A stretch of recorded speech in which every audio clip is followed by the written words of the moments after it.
YouTube, what's up? So, in today's video, the question I've been asked is to help an individual understand the goal setting process, because their view is that goal setting doesn't really work. Well, we can't say for sure that the process of goal setting is 100% effective. We can't say for sure that if you set goals, you would achieve them. We can't even say for sure that if you achieve the goals that you set, that you would be as satisfied or as happy as you think you would be when you first came up with the goals. But what we could say for sure about goal setting is that the process of goal setting causes you to be a much more deliberate individual. The process of goal setting causes you to be much more intentional. The process of goal setting causes you to be much more focused. And the act of going after your goals, or the process of goal getting, going after your goals, trying to get your goals, causes you to become the kind of individual that the life that you want can find expression. Let me repeat that. The process of going after your goal, maybe you do not achieve it, but the mere fact that you're going after your goal, it means that you are in the process of building the kind of individual through which your dreams and goals could find expression. The lifestyle that you want could find expression in relation to the person that you are becoming. So goals are important. Now, all of us, each individual, you grow as an individual in relation to the demands that you put on yourself. By setting goals, you are deliberately identifying those demands you must put on yourself that would give you the greatest chance of success. So goal setting, it's a good strategy to engage in. Now, the process of goal setting, one bit of research talks about the SMART method. The SMART method, the S stands for specific. And you must be clear, you must be specific about the results that you're after. You must be clear about the outcomes that you're after. If you saw my first video where I was absolutely clear about my outcome requirement, what I wanted to achieve, that is important. You must be clear. What do you want to achieve? You must be precise. You must be exact. You shouldn't say something like, my goal is to lose weight, or my goal is to put on weight. You should be exact. You should be precise. You should be unambiguous. My goal is to put on 20 pounds of muscles, or my goal is to lose 20 pounds. You must be specific. That's the first requirement. The M stands for measurable. Your goal must be measurable. There must be an objectively quantifiable indicator when you set your goal. That increases the likelihood of effective goal setting. If there's an objectively quantifiable indicator, there's a number, there's an amount. For example, I could say my goal is to lose weight. There's no real amount there. If I say my goal is to lose 20 pounds, or my goal is to gain 20 pounds, or my goal is to have $100,000 in my bank account within the next 60 days, there's an objectively quantifiable amount. Quantify your goals. Quantify the results that you want to achieve.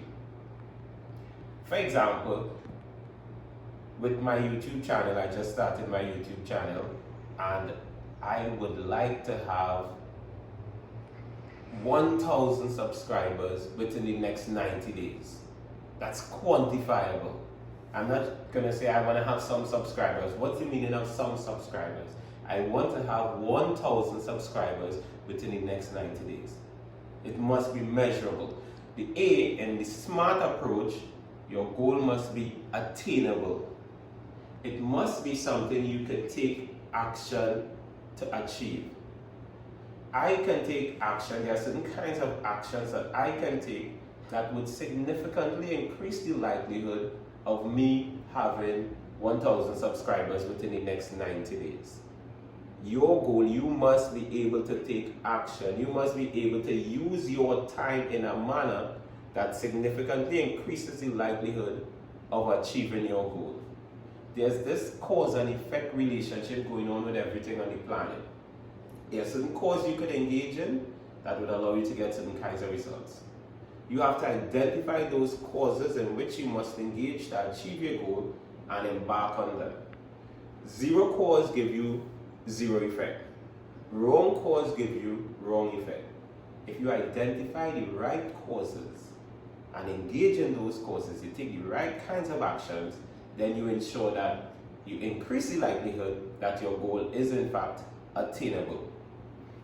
The R in the SMART approach says your goal must be realistic. Your goal must be realistic. It must be within the realm of reasonableness. It must be reasonable. So it's unlikely that I would set a goal that says, I want to play in the Champions League. That's not reasonable. It sounds nice, yes, but it's not reasonable. The time for me to play in the Champions League has passed. That's not reasonable. When you're setting your goal, notwithstanding you want to be able to stretch, your goal must be outside of your grasp, outside of your reach. You must know that there must be an element of reasonableness in setting your goal, and that's what the R is for. The T is for time bound.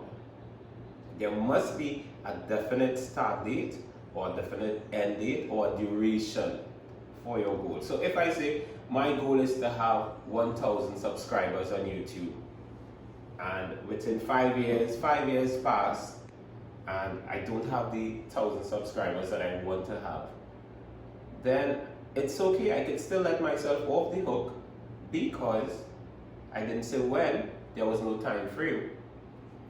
If I say my goal is to have 1,000 subscribers in the next 90 days, now there's a duration for that goal. There's a time frame for that goal. Not only must I hold myself accountable at the end of 90 days, but it also forces you to be more efficient within a shorter time frame. It's called forced efficiency. By me saying that my goal to have 1,000 subscribers in 90 days, it now forces me to take action on a daily basis. I can't procrastinate indefinitely. I must prioritize this activity because there's a time frame that is forcing me to take action within that specific period. So that's basically the SMART method of goal setting. S is specific, M measurable, A attainable, R realistic, and T time bound. Now, it's important for us to know a couple things. That we must set outcome goals, and outcome goals are basically a future desired state of affairs that we would like to have.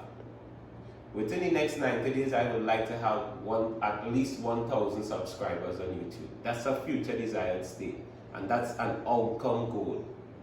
But we must also set what is called process goals. We must set process goals as well. And process goals are the means by which outcome goals are achieved. The means by which outcome goals are achieved. So there's a specific outcome that I'm after, and that's good. Setting that goal is good. But we must identify those processes or those actions in which we must engage. So here's an example.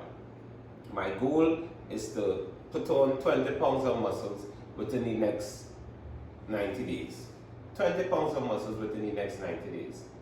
An outcome goal is good, but the goal setting process becomes much more effective if you have process goals as well.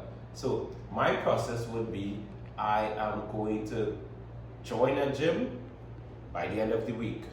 That's the first thing I'm going to do. That's the process. So you join the gym by the end of the week. That's part of your process goal.